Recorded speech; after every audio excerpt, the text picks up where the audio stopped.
Assalamu alaikum to all of you. Hope you are doing well. Myself Seema Kamar and I am ambassador at DLA. And today the topic of my presentation is basically 26th Amendment जो कि 21st of October 2024 को पास हुई है।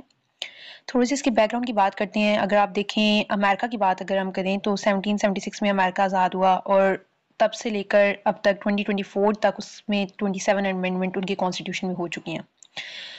इधर आप पाकिस्तान की बात करें 1947 में हम आज़ाद हुए, 1971 में बांग्लादेश हमसे अलग हुआ, 1973 में हमारा कॉन्स्टिट्यूशन आया और अब तक हमारी 26 अमेंडमेंट हो चुकी हैं। इस 26 अमेंडमेंट के अकॉर्डिंग कहा जा रहा था कि एचईसी की जजेस को ट्रांसफ़र करने का इख्तियार दिया जाएगा, रिटायरमेंट की जो एज है वो 68 हो जाएगी, न्यू कॉन्स्टिट्यूशनल कोर्ट बनाए जाएंगे और इसकी वजह से एक्सटेंशन मिलना स्टार्ट हो जाएंगी, लेकिन ऐसा कुछ भी नहीं हुआ। इस अमेंडमेंट को पास करने के लिए जो है नेशनल असेंबली और सेनेट की 2/3 मेजॉरिटी रिक्वायर्ड थी, ठीक है, जो कि बनती है नेशनल असेंबली में से इनको 224 सीट्स चाहिए थी और सेनेट जो कि हाई लेजिस्लेटिव ऑफिस है उसमें से 64 सीट्स रिक्वायर्ड थी और इस अमेंडमेंट को पास करने के लिए 225 सीट्स नेशनल असेंबली से और 65 सीट सेनेट से लिए हैं और इस अमेंडमेंट को पास करा दिया है। कहा जा रहा था कि इस अमेंडमेंट के तहत 56 न्यू क्लॉजेस आएंगे, लेकिन फिर निगोशिएट कर इनकी लिमिट जो है वो 22 कर दी गई। ठीक है, स्टार्ट करते हैं शॉर्ट टाइटल एंड कमेंसमेंट में। इसके अंदर हमारे पास 3 चीज़ें हैं, नेम, एक्सटेंट और commencement. Name very well non 26 amendment, extent all over Pakistan और कमेंसमेंट कब हुई है 21 अक्टूबर 2024 को। Second one is insertion of article 9A of the constitution. पहले हम देखते हैं कि आर्टिकल 9 क्या था।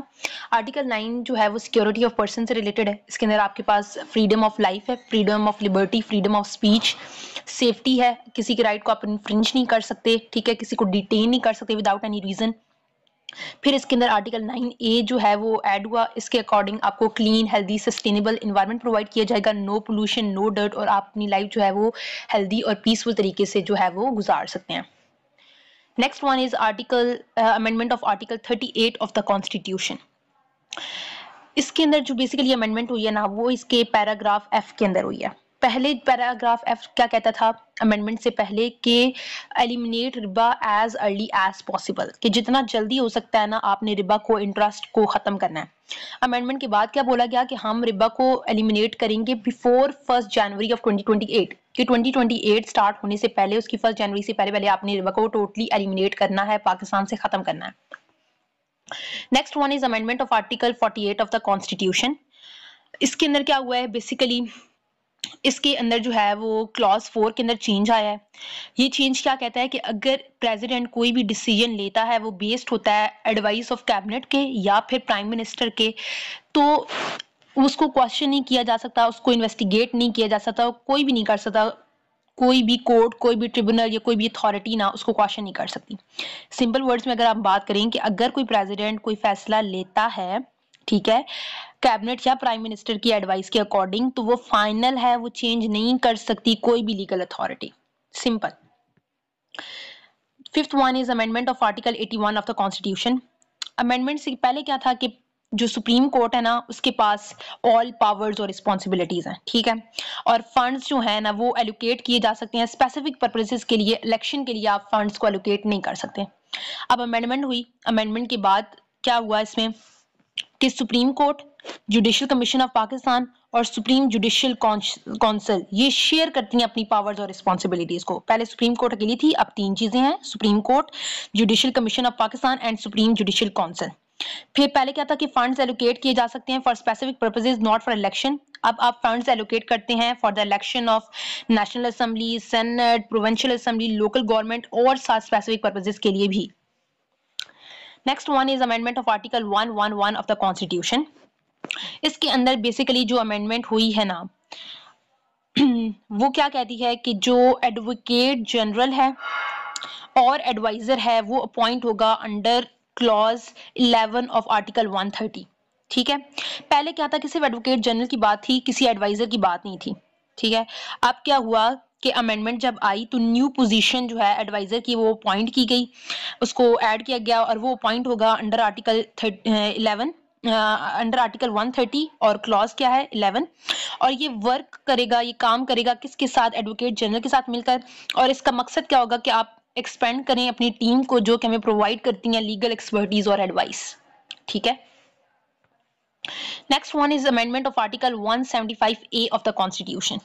चेंजेस हुए हैं regarding to the appointment and evolution processes of जज इन पाकिस्तान। ठीक है, ब्रेक डाउन चेंजेस हुए हैं इस एक जो है वो अमेंडमेंट के अंदर 175A आर्टिकल के अंदर। अच्छा, अमेंडमेंट से पहले क्या कहा जाता था कि जो कमीशन है ना उसके अंदर सर्टेन नंबर ऑफ मेंबर्स होने चाहिए, लेकिन पॉसिबल ये है कि वो कम से कम हो। ठीक है, उनकी तादाद कम से कम हो, और वो जो मेंबर्स हैं वो डिफरेंट तरीकों से हम उनको ना जो है वो नॉमिनेट करते हैं, ये चूज करते हैं। ठीक है, लेकिन उनका रैंक क्या होता है और किस तरीके से चूज करते हैं इस बारे में कोई इन्फॉर्मेशन नहीं दी गई थी। तीसरी बात क्या कही गई थी कि कमीशन जो है ना उसके अंदर डाइवर्सिटी कम होगी। ठीक है, उसकी लेस डाइवर्सिटी होगी, like regardings to women, non Muslim और टेक्नोक्रेट्स ना लेस डाइवर्स होगा ये। अब जब अमेंडमेंट हुई, अमेंडमेंट के बाद क्या हुआ, सबसे पहले हमारे पास आया इंसर्शन ऑफ क्लॉज 1। इसके अंदर बेसिकली क्या हुआ कि एक जो एक्सप्रेशन है ना, परफॉर्मेंस एवोल्यूशन ऑफ जजेस ऑफ हाई कोर्ट, इसको इंसर्ट किया गया आफ्टर शरीयत कोर्ट के, जो अब अपनी रिस्पॉन्सिबिलिटीज के साथ साथ ना वो हाई कोर्ट के जजेस की परफॉर्मेंस को भी एवोलेट करेंगे। फिर हमारे पास क्या हुआ जी, सब्सटीट्यूशन हुई क्लॉज 2 के अंदर। इसके अंदर बेसिकली क्या हुआ कि कमीशन की जो है वो मेंबर्स जो बिफोर अमेंडमेंट कहे गए थे कि कम से कम होने चाहिए, वो अब फिक्स्ड कर दिए गए, दैट इज 11 मेंबर्स चूज करेंगे डिफरेंट वे के through, like chief justice of Pakistan leader होगा, 3 सीनियर को सुप्रीम कोर्ट के जजेस होंगे, सीनियर कॉन्स्टिट्यूशनल बेंच जज होगा, फेडरल मेंबर्स मिनिस्टर्स होंगे for law and justice, attorney general of Pakistan होगा, एक्सपीरियंस्ड सुप्रीम कोर्ट एडवोकेट होंगे। ठीक है, जो कि नॉमिनेट किए जाएंगे by Pakistan bar council, 2 senate member होंगे, एक जो होगा वो जो है वो ट्रियरी बेंच से होगा और एक ऑपोजिशन बेंच से होगा, 2 नेशनल असेंबली के मेंबर्स होंगे, एक ऐसे ही ट्रेजरी बेंचेस से होगा और एक ऑपोजिशन बेंच से होगा।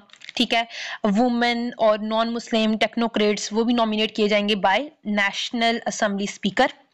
और जो कमीशन होगा अब वो डाइवर्स हो जाएगा, इंक्लूसिव हो जाएगा, और उसकी ब्रॉडर रेंजेस होंगी और उसके अंदर broad range of stakeholders भी आएंगे। फिर इसके अंदर क्या हुआ, सब्सटीट्यूशन ऑफ क्लॉज 3 आया।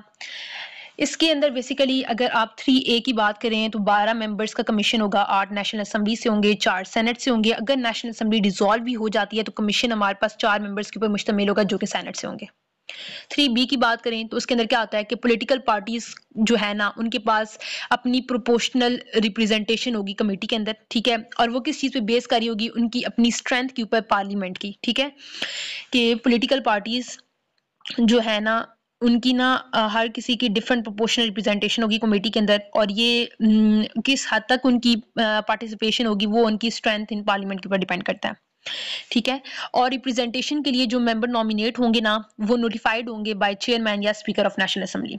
3C की बात करें तो हम क्या कहते हैं कि कमेटी जो है वो नॉमिनेट करती है new chief justice of Pakistan with in 14 days after the retirement of the current one. ठीक है, कि कमेटी को जो नॉमिनेट करना होता है न्यू चीफ जस्टिस वो 14 दिन के अंदर करना होता है करंट चीफ जस्टिस के रिटायरमेंट के बाद, और ये सब कुछ उसने 2/3 मेजोरिटी के साथ करना होता है। 3D की बात करें तो उसके अंदर क्या है कि कमीशन और जो कमेटी डिसीजन है ना वो चेंज नहीं हो सकते एब्सेंट मेंबर की जो है वो अगेंस्ट, मतलब लाइक अगर कोई भी कमेटी में से कोई मेंबर्स एब्सेंट हैं, ठीक है, तो वो फिर बाद में आके कमीशन या कमेटी के डिसीजन को चेंज नहीं कर सकते। 3E की बात करें तो वो क्या कहती है कि कमेटी मीटिंग हेल्ड प्राइवेटली। ठीक है, कि कमेटी मीटिंग्स जो होंगी वो प्राइवेटली होंगी, लेकिन उनकी जो रिकॉर्डिंग्स होगी और उनकी प्रोसीडिंग होंगी ना वो मेंटेनेंस में रखी जाएंगी। 3F की बात करें तो वो क्या कहता है कि आर्टिकल 68 जो है जो कि पार्लियामेंट्री प्रोसीडिंग के साथ डील करता है वो हम कमीशन प्रोसीडिंग के ऊपर अप्लाई नहीं करते। 3G में क्या कहा गया कि जो कमीशन है वो खुद रूल्स बनाएगा अपने प्रोसीजर के लिए। नेक्स्ट हम मूव करते हैं amendment of article 177 of the constitution. सबसे पहले देखते हैं कि अमेंडमेंट से पहले क्या था और अमेंडमेंट के बाद क्या हुआ है, फिर वो डिस्कस करते हैं। पहले क्या था कि ये बात तो पहले भी बताएगी कि सुप्रीम कोर्ट का जो जज है ना वो बेसिकली सिटीजन ऑफ पाकिस्तान होना चाहिए, लेकिन उसको हाई कोर्ट का जज होना चाहिए for certain number of years. ठीक है, या उसको हाई कोर्ट का एडवोकेट होना चाहिए for certain number of years. इसमें बेसिकली जो है वो कोई एक्सपीरियंस मेंशन नहीं था, कितने सालों से वो काम कर रहा हो, ठीक है, हाई कोर्ट का जज हो या हाई कोर्ट का एडवोकेट हो। लेकिन अमेंडमेंट के बाद क्या हुआ, अब उन्होंने कह दिया कि वही सुप्रीम कोर्ट का जो जज है वो सिटीजन ऑफ पाकिस्तान तो हो, लेकिन उसके साथ साथ वो हाई कोर्ट का जज हो, कम से कम 5 साल रह चुका हो, या हाई कोर्ट का वो एडवोकेट हो पिछले 15 सालों से, या वो सुप्रीम कोर्ट का भी एडवोकेट हो सकता है। तो बेसिकली इस अमेंडमेंट का जो मकसद है ना, वो एक्सपीरियंस को ऐड करना है कि कितना एक्सपीरियंस रिक्वायर्ड होता है to become a supreme court जज। Next one is amendment of article 179 of the constitution. Amendment से पहले क्या था कि कोई फिक्स टेन्योर नहीं था for chief justice of Pakistan, ठीक है। सिंपल एक बात कह दी गई थी कि चीफ जस्टिस जो है वो सर्व कर सकता है until he reach at the age of 65, ठीक है। यहाँ पे ये रीजन हो सकती है कि वो रिजाइन दे दे या रिमूव कर दिया जाए ऑफिस से। अब अमेंडमेंट आई, अमेंडमेंट के बाद क्या हुआ कि उसका टेन्योर फिक्स कर दिया गया, 3 ईयर फिक्स कर दिए गए, ठीक है। हमने कहा कि अगर उसके 3 साल का टाइम पीरियड कंप्लीट हो जाता है, चाहे वो 65 एज से कम भी हो, वो फिर भी रिटायर हो जाएगा, ठीक है। और रिमूव फ्रॉम ऑफिस या रिजाइन करने का जो टर्म है ना, वो अभी तक स्टिल ऐसे ही प्रेजेंट है, उनमें कोई चेंजेस नहीं लाई गई। Next one is amendment of article 184 3 clause 3 of the constitution. Before amendment क्या था कि सुप्रीम कोर्ट के पास सुओ मोटो की पावर है, ठीक है, और वो नोटिस ले सकती है किसी मैटर के ऊपर भी, और कोई भी ऑर्डर और डायरेक्शन जो है वो उसके ऊपर दे सकती है, चाहे एप्लीकेशन फाइल ना हो। अमेंडमेंट के बाद क्या हुआ कि हमने कहा कि सुप्रीम कोर्ट के पास सुओ मोटो की पावर है, ठीक है, और वो नोटिस ले सकती है मैटर्स के ऊपर और अपने ऑर्डर और डायरेक्शन दे सकती है, लेकिन सिर्फ उन केसेस के ऊपर जो कि जिनकी एप्लीकेशन फाइल हुई हुई होगी, ठीक है, जिनकी एप्लीकेशन फाइल हो चुकी होगी। जिनकी एप्लीकेशन फाइल नहीं होगी उसके ऊपर supreme court suo motu power जो है वो अप्लाई नहीं कर सकती। इसका बेसिकली पर्पस क्या था, इसको क्यों अभी इन्फोर्स किया गया, ताकि जो सुप्रीम कोर्ट है ना, वो अपनी पावर को एक्सरसाइज करे in a structured way. Next one is amendment of article 185 2D of the constitution. पहले क्या था कि सुप्रीम कोर्ट जो है ना वो सुनती है अपील केसेस की जिनकी वर्थ होती है at least 50,000 rupees.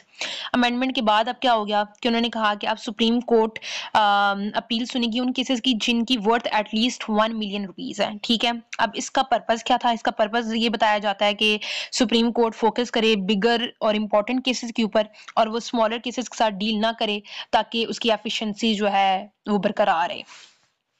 Next one is amendment of Article 186A of the Constitution. इसमें अमेंडमेंट से पहले क्या था कि सर्टेन लिमिटेशन थी और रिक्वायरमेंट थी सुप्रीम कोर्ट के ऊपर जो आयद होती थी टू ट्रांसफर केस, कि वो केस को ट्रांसफर करे from one higher court to another, या वो अपने पास ले आए। लेकिन अमेंडमेंट के बाद अब इसको बहुत ज़्यादा फ्लेक्सिबल बना दिया गया है, ठीक है, कि वो अब जो है उसके ऊपर कोई लिमिटेशंस नहीं है, वो आसानी से कोई भी जो केस है ना वो एक कोर्ट से दूसरी कोर्ट में, या एक हाई कोर्ट का केस दूसरी हाई कोर्ट के केस में ट्रांसफर कर सकता है, या कोई हाई कोर्ट का केस अपने पास भी ट्रांसफर कर सकता है, to prevail justice in the society और and make it peaceful. Next one is amendment of article 187 clause 1 of the constitution. Amendment से पहले क्या था कि सुप्रीम कोर्ट जो है वो ऑर्डर और डिसीजन ले सकती है विदाउट एनी स्पेसिफिक लिमिटेशन, ठीक है। लेकिन अमेंडमेंट के बाद उन्होंने क्या कह दिया कि सुप्रीम कोर्ट ऑर्डर और डिसीजन ले सकती है if it is exercising a specific jurisdiction power. और इसको इस्टेब्लिश क्यों किया गया, to provide legal framework to the supreme court decision, ठीक है, कि सुप्रीम कोर्ट के जो डिसीजन है उनको एक लीगल फ्रेमवर्क प्रोवाइड करने के लिए ये अमेंडमेंट जरूरी थी, इसलिए इस अमेंडमेंट को 26 अमेंडमेंट में शामिल किया गया है। Next one is insertion of article 191A of the constitution. Basically इस आर्टिकल में क्या है कि इंट्रोड्यूस की गई हैं कॉन्स्टिट्यूशनल बेंचेस, किसमें, सुप्रीम कोर्ट ऑफ पाकिस्तान में, ठीक है। अब सबसे पहले देख लेते हैं कि कॉन्स्टिट्यूशनल बेंचेस हैं क्या। सुप्रीम कोर्ट के अंदर एक स्पेसिफाइड और स्पेशल किस्म की बेंचेस हैं जिसको हम कॉन्स्टिट्यूशनल बेंचेस कहते हैं, ठीक है। और उनके जो जजेस होते हैं ना वो नॉमिनेट कौन करता है, नॉमिनेट उनको कैसे किया जाता है, by judicial commission of Pakistan, ठीक है। अगर इनकी कंपोजिशन की बात करें तो इनमें इक्वल नंबर ऑफ जजेस होते हैं फ्रॉम प्रोविंसेस, ठीक है, और डिफरेंट रिलीजियस रिप्रेजेंटेटिव्स भी होते हैं। कंपोजिशन के बाद अगर आप ज्यूरिसडिक्शन की बात करें तो ये एक्सरसाइज करता है specified jurisdiction, like original jurisdiction under article 184 जिसके अंदर सुओ मोटो के केसेस के डिस्कस किया जाता है, एपीलेट ज्यूरिसडिक्शन अंडर आर्टिकल 185(3), ठीक है, इसके अंदर आप सब्सटेंशियल क्वेश्चंस ऑफ लॉ को आप जो है वो रिलेट किए जाते हैं। Next one is advisory jurisdiction under article 186 जिसके अंदर प्रेसिडेंशियल रेफरेंसेस हैं, ठीक है। ये डिफरेंट किस्म की जो ज्यूरिसडिक्शन है ना, ये एक्सरसाइज की जाती है किसमें, कॉन्स्टिट्यूशनल बेंचेस किस सुप्रीम कोर्ट ऑफ पाकिस्तान के अंदर, ठीक है। नेक्स्ट वन क्या है कि इनकी जो बेंच कंपोजिशन है वो किस तरह की है कि जो एक कमेटी है ना सीनियर जजेस की, वो नॉमिनेट करते हैं डिफरेंट एटलीस्ट 5 जजेस, ठीक है, और वो इन मेंबर्स वो जो ये केसेस होते हैं ना उनको सुनते हैं और इनके ऊपर डिसीजन लेते हैं, और पुराने जितने पेंडिंग केसेस होते हैं और फाइल केसेस होते हैं जो कि रिलेटेड होते हैं, ठीक है, इनसे वो कॉन्स्टिट्यूशनल बेंचेस को ट्रांसफर कर दिए जाते हैं, ठीक है। और ये जो नॉमिनेटेड जजेस होते हैं ये अपने रूल्स बनाते हैं और रूल्स ऐसे बनाते हैं जो कि रेगुलेट करते हैं इनकी प्रैक्टिसेस को and procedure of their constitutional benches, ठीक है। Next one is article 193 of the constitution. इसमें बेसिकली क्या है कि जो भी बंदा अपॉइंट होगा एज अ जज ऑफ हाई कोर्ट वो सिटीजन ऑफ पाकिस्तान होना चाहिए, उसकी एज जो है वो एटलीस्ट 40 इयर्स ओल्ड होनी चाहिए, और उसका जो एक्सपीरियंस है ना वो 10 साल होना चाहिए as a high court of as an advocate of high court, ठीक है। और ये इस जो अमेंडमेंट का मकसद है वो बेसिकली यही बताना है कि ओनली क्वालिफाइड पर्सन जो है ना वही बन सकते हैं जज ऑफ हाई कोर्ट, ठीक है, जिनके पास इतना जो है एक्सपीरियंस है। Next one is amendment of article 199 of the constitution. इसके अंदर बेसिकली क्या था कि हाई कोर्ट जो है वो सो मोटो नोटिस ले सकता है अबाउट सर्टेन और प्रॉब्लम्स और किसी इशू के रिलेटेड, और उनके ऊपर डिसीजन ले सकता है, अपनी जजमेंट दे सकता है, ठीक है, विदाउट आस्किंग, अगर उनको ना भी बोला जाए और एप्लीकेशन फाइल ना हो तब भी। लेकिन आफ्टर अमेंडमेंट क्या हुआ कि हाई कोर्ट जो है ना वो सो मोटो पावर एक्सरसाइज कर सकता है, अपनी जजमेंट दे सकता है सिर्फ उन केसेस के ऊपर जिनकी एप्लीकेशन फाइल हो चुकी होती है, ठीक है। और इस सब का मकसद क्या है कि हाई कोर्ट की पावर्स को लिमिट करना, ये एज इट इज हम सुप्रीम कोर्ट का इससे पहले देख चुके हैं। Next one is insertion of article 202A of the constitution. पहले क्या था, हमारे पास सिर्फ 202 आर्टिकल था, अब आर्टिकल 202A की इंसर्शन हुई है, ठीक है। तो बेसिकली इसके अकॉर्डिंग जो है वो कॉन्स्टिट्यूशनल बेंचेस हाई कोर्ट के अंदर जो है वो इंट्रोड्यूस किए गए हैं, जैसे कि सिमिलर इंट्रोड्यूस किए गए थे सुप्रीम कोर्ट के अंदर इन आर्टिकल 191A, ठीक है।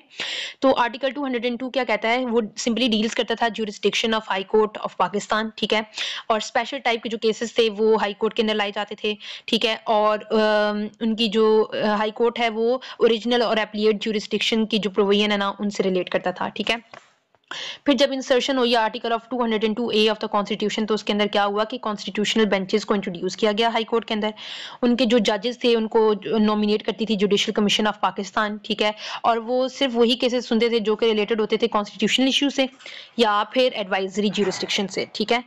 तो इनसे रिलेटेड जितनी भी पिटिशंस थी और अपील्स थी वो भी similarly constitutional benches of high court में ट्रांसफर कर दी गई, ठीक है।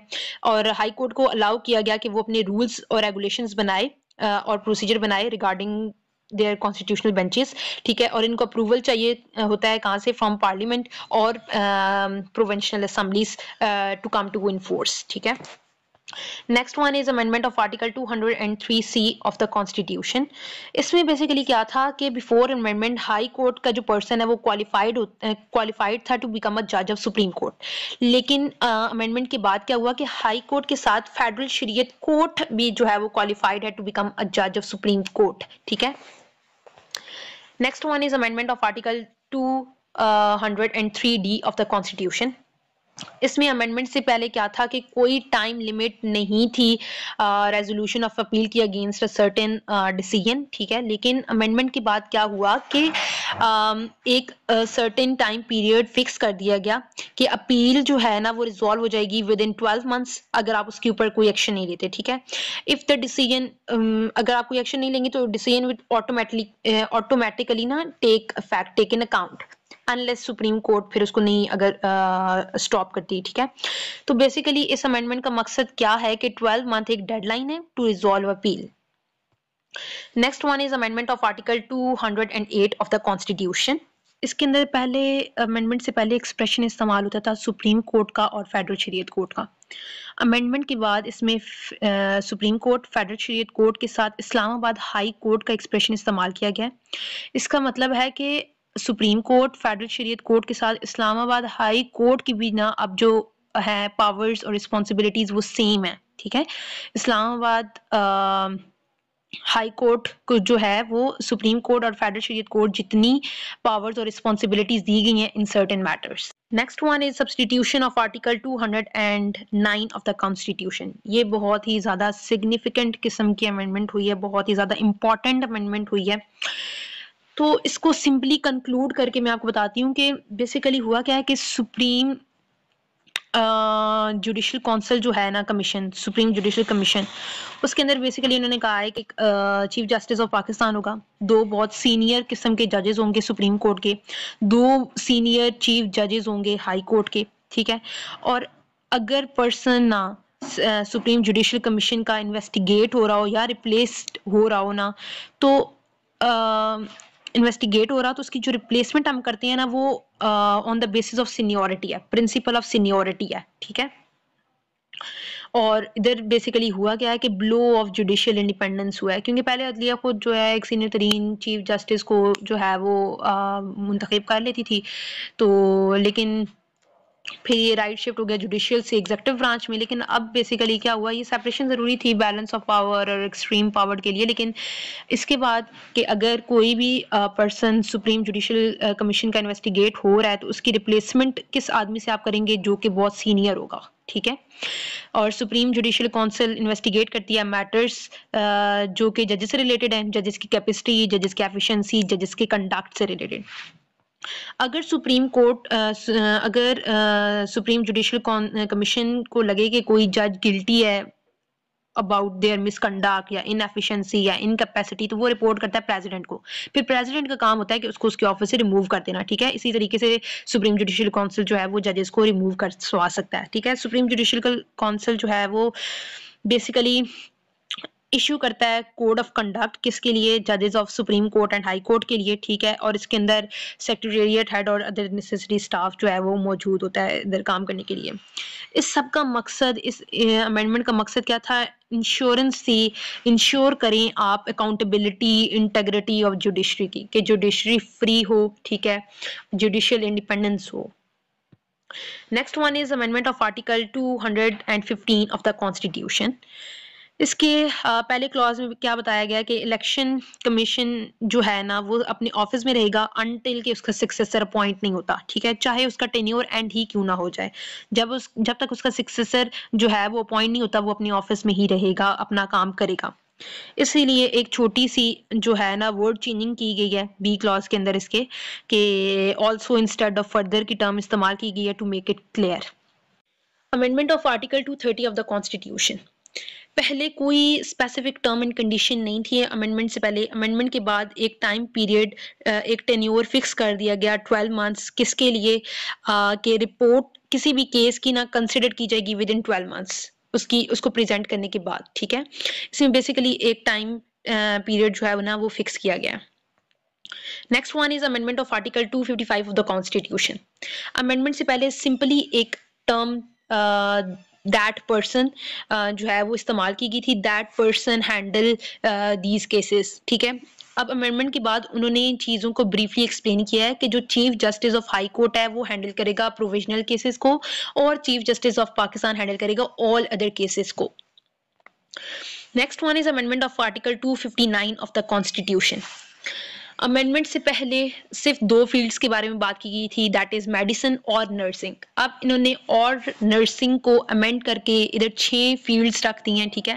That is now science, technology, medicine, art, public service and nursing, ठीक है। मतलब डाइवर्सिटी लाई है इन्होंने, और नर्सिंग की टर्म को जो है वो अमेंड किया गया। Next one is amendment of 4th schedule of the constitution. इसमें बेसिकली क्या था, अमेंडमेंट से पहले कि 4th शेड्यूल पार्ट 1 एंट्री 2 में एक टर्म मेंशन थी, उसमें सिर्फ जो टर्म मेंशन थी ना वो रिलेटेड थी कैंटोनमेंट्स एरिया से, कैंटोनमेंट्स एरिया से, ठीक है। अमेंडमेंट के बाद उसको रिप्लेस करके local taxes in area, fees in area, charges, tools, cantonment area से उसको रिप्लेस कर दिया गया, एक डाइवर्स टर्म इंट्रोड्यूस की गई है। This is all about 26th Amendment of Pakistan. that is passed on 21st of October 2024. I hope this video help you out regarding your question related to this. If you find anything difficult, please must feel free to ask to me. It will be pleasure for me to guide you. And thank you so much for your attention. Have a great day. Allah Hafiz.